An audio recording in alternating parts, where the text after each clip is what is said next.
Hey friends, it's Lauren Taylor. Thanks for joining me in my craft room today. I'm excited it's the last day of the month, so I have some Halloween inspiration, and I'm going to be using some Sizzix Tim Holtz collaboration products. I got these from scrapbook.com. They were gifted, so I could create something with these new products. So I will have everything linked down below, and as usual in my product list, when you see an asterisk, that means it was gifted to me or it was given to me for design teamwork. So anyway, let's get into all these products. This is the 3D texture fades embossing folder, and it's called Reptile, and it makes a really awesome design. You'll see it shortly here. And I store it inside of the packaging. But the nice thing about the Sizzix Thinlit dies is that they come with a really sturdy envelope. So I'm going to show how I put those together. I take off the paper packaging part of it with a picture on it. This is the big Frights Tim Holtz Thinlit dies, and I go ahead and put the little baggie with the dies inside of that little paper sleeve, and then I'm going to slide this inside the nice plastic sleeve. So that way everything is contained in one. I don't throw away any of the packaging that tells me how to assemble anything together or what the final, dies look like when they're all together. This is the Edison Tim Holtz Colorize Thinlit dies, and this is the Graveyard Tim Holtz Colorize Thinlits dies. So these will generally have either like the colors listed on the back, or they'll tell you of the die, and they'll tell you what the die is so you know in what order and what you need to die cut to create these colorful images. I am saving all of my plastic from my Thinlit dies in this big bag of plastic bags because I use this a lot for shaker cards. Scrapbook.com also so lovingly gifted me some 6x8 paper pads. So I have the rainbow glitter paper, the mixed metals glitter paper, rainbow smooth cardstock, and harvest smooth cardstock, again in 6x8 size. I also have this deep orchid pops of color, orange squeeze pops of color, and the one that I will use on this card is the black magic glitter pops of color. So the other two were gloss, and this one is kind of a clear pops of color with glitter in it. So let's start with our embossing. I have this piece of the two-tone Woodgrain distressed cardstock from Ranger and Tim Holtz, and I thought it would be really fun to use this for my embossing. So I sprayed it with some water, as it is a 3D embossing folder, and it's going to be really pressing into that cardstock. Now the Woodgrain ended up not really looking how I wanted the card to look, but the backside on the black cardstock turned out perfect. So I'm going to use this as my background of my card. I'm grabbing one of my mica stains. This is from the Halloween set 4 Wicked Elixir, and I sprayed it on my cardstock, and I also brought out my Crypt Distressed Grit Paste, but I'm not going to use that until later. So let's jump into assembling our Colorize Thinlit dies. So I've already die cut everything out of either the 4 paper pads that was gifted from scrapbook.com, and I also brought in my own personal Christmas smooth paper cardstock paper pad. So again, everything's listed down below, but I just used different color oranges and browns from the Harvest collection to die cut out my pumpkin and my little stem of my pumpkin in greens, and then the clouds were die cut from grays from the Christmas paper pad.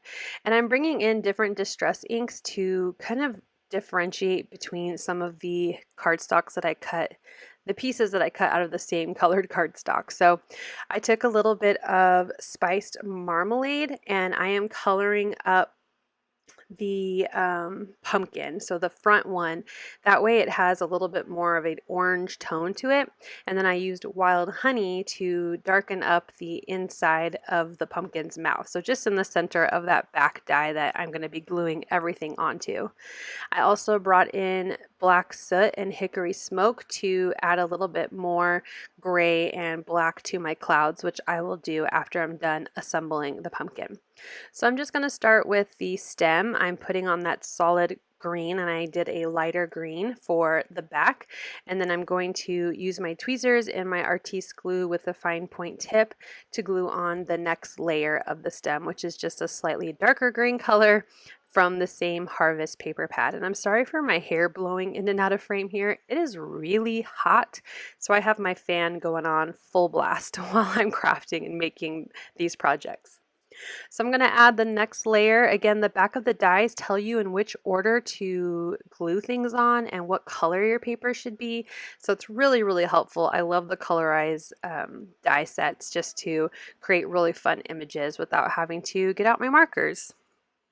So now that my pumpkin is all put together, I'm grabbing a little bit of vintage photo and I'm just going to go around the edges of my pumpkin just to distress it up a bit, give it some texture and color and some shading, just very, very lightly. And I'm using my new scrapbook.com brushes. They are so nice. I'm trying to acquire one for every color. So slowly but surely you'll start seeing me move over to these brushes. And then I'm using one of my little tiny brushes to add on, like I said, the Hickory Smoke and Black Soot Distress inks onto my clouds. So that is all of our pieces for the Edison Colorize Thinlit dies. So I'm going to put it back in its little tray and I will move on to the next one. Now this one is a lot. There are quite a few pieces to this Graveyard Thinlit die set, but I think it is so cool. So I die cut my back pieces of my potted plant and my 2 tombstones out of some black glitter cardstock from the Mixed Metals glitter paper. And I'm gluing on the darker gray, or I guess this is kind of black, from the Christmas paper pad. It is not a true black. It's got a little bit of a gray tone to it. And then also from the Christmas paper pad are those same 2 grays that I die cut my clouds out of. And I just am layering them together following the order from the dies, and just gonna add in some color, but when I'm all done. And then using the lightest gray from the Christmas set, or rather paper pad, I am adding in the final little touches onto my tombstone. Now this gray was a lot lighter than I was picturing the assembly in my head, so I'm just going to add in a little bit of Black Soot and Hickory Smoke to my tombstones and my plants to just kind of add, again, a little more texture, just like I did with my pumpkin, to just give it more of that distress look.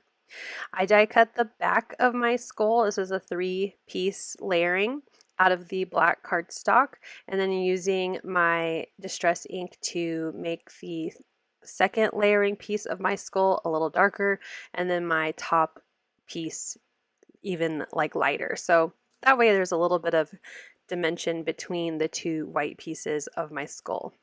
And again, I'm just gluing them together, following the design and adding that to the front of this tombstone. I really like how it turned out. I think they would look really nice without the details like the skull, and for the second one, the cross, but I do think it adds a fun little touch to this haunted graveyard scene. So this is the same order as the other tombstone, again starting with the glitter cardstock as my back piece, the black cardstock from the Christmas paper pad, the darker gray cardstock from the Christmas paper pad, and then the smaller touches of the tombstone are the lighter gray. So very similar to the other tombstone, but this is just the other tombstone in the die set. And then I will add on the cross onto this one. I'm just kind of following along with what the image looks like on the packaging. So this is how the sample had it, so this is what I'm going with. For the smaller pieces, I'm just going to use a jewel picker to pick those up and get them in place onto my tombstone, and then again grabbing that gray distress ink to add in some texture. I should have grabbed Black Soot to add in some darker areas, but I still really like how it turns out. For the cross, again, grabbing my tweezers and my artiste glue with the fine point tip to make sure I can get enough glue on the back of that cross, and then I will add in the second detail. I don't think this was really necessary because it's so thin, but again, it just adds some fun like color and texture to the cross. And I wanted to show you how to assemble all of these different pieces together. Now for the gate, I kind of flipped it around, so I'm using the black cardstock to die cut the complete fence, and then I use the glitter paper to be the individual like pokey thingies of the fence. I don't know the proper term for that. You can feel free to let me know in the comments, but I'm just going to glue all 4 of those on top of the fence, and then grabbing my black soot. Just again, I like to add a little bit of texture with the distress ink on these types of images. And finally, we're going to put together the potted plant. I think this is my favorite out of all of the images from this die set, but it is very dainty, so we have to use that fine point tip when gluing them together. And this is the exact same color order as my tombstones: the black glitter paper, the black cardstock, the darker gray, and then the lighter gray. Now for the plant inside, I went back to that harvest paper pad. So I used the same brown that I did one of my pumpkin layers in to be the soil of the plant die cuts. And then for the greens, I did the same colors as I did for my pumpkin stem from, again, the harvest paper pack. So mostly using Harvest and Christmas. If you also have your scrapbook.com smooth cardstock packs, you don't need the 6x8 size. They also offer slimline and A2, so use what you have, but those are the 2 that I use to create my images so far. So now that my little planter is glued together, I have this small little piece. Again, a jewel picker is super helpful for those. And then, just like the other 2, adding in some of that gray and black ink with my little tiny blending brush. I'm going to glue the soil to the back of my potted plant. There really wasn't a place where I felt like I could easily glue it to the front.